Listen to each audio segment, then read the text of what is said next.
ሰላም የአሃዱ ፖድካስት ቤተሰቦች፣ የዛሬ እንግዳችን የሚገርም እንግዳ ነው። ምናልባት ከሌሎቹ ጊዜ ለየት ያለ ነው።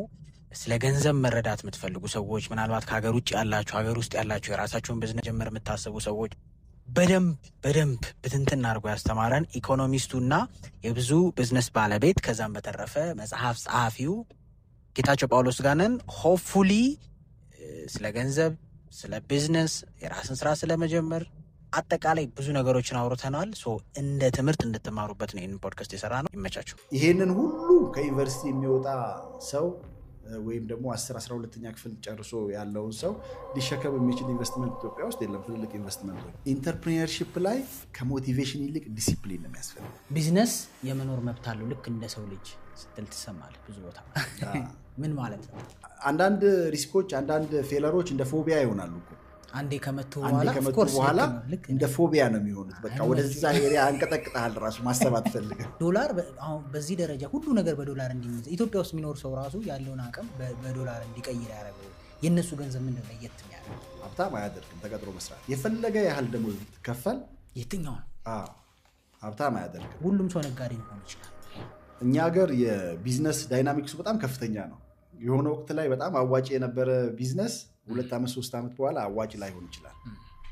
አንተ ተሟሙተ አጠራቅመህ ልክ ቦታው ላይ ስትደርስ ቢዝነሱ ፌዝ አውት ዘግተው ወጥተዋል። ሌሎች ቢዝነሶች ኢትዮጵያ ውስጥ ፕሮቴክሽን ያስፈልጋቸዋል የሚል እምነት አለ። ኑሮ ውድነት ጣራ በሚነካበት ሀገር፣ ያልተረጋጋ ኢኮኖሚ ባለበት ሀገር ገንዘብ ሴቭ ማድረግ ኪሳራ። ዶላር ቢቀደድ ቢቆሽሽ ባንክ ሄደ መቀየር አትችልም።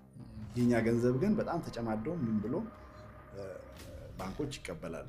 አክቹሊ ዶላርን ሰው ራሱ ጌታቸው ጳውሎስ መነገጃ የሚል ኢንፍሉዌንሻል መጽሐፍ የጻፈ ምናልባትም በመቶ ሺዎች ኮፒ የሸጠ ከዛ ውጪ ኢኮኖሚስት አይደል፣ የዩኒቨርሲቲ መምህር፣ ከዛ ደግሞ ኢንቨስተር ቢዝነሶች ላይ ያለ ሰው፣ ከዛ በተጨማሪ ደግሞ ሁላችንም የምንወደውን ስራ የሚሰራ ትሬነር ወይም ደግሞ ሌሎች ሰዎችን በዚህ መንገድ እንዲሄዱ ትሬን የሚያደርግ ስለመጣ በጣም እናመሰግናለን። እኔም በጣም አመሰግናለሁ።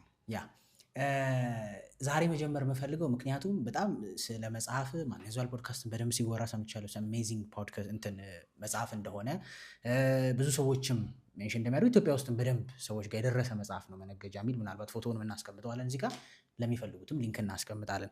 በጣም ዲቴል ነገር ስላለው እስኪ ከቤዚክ እንጀምር፣ ሁሉንም ሰው ከሚያግባባ። ምክንያቱም ሁሉ ሰው መከራውን የሚያው ገንዘብ ለማግኘት ነው። ገንዘብ የሚባል ነገር ነው ከሀገር ሀገር የሚያዞረው። አንዱን በበረሃ፣ አንዱን በጫካ፣ አንዱን በትምህርት፣ አንዱን በቲክቶክ፣ ብቻ የትኛውን መንገድ ያችን ገንዘብ ለማግኘት ነው ሰው የሚጥረው። ገንዘብ ምን ማለት ነው?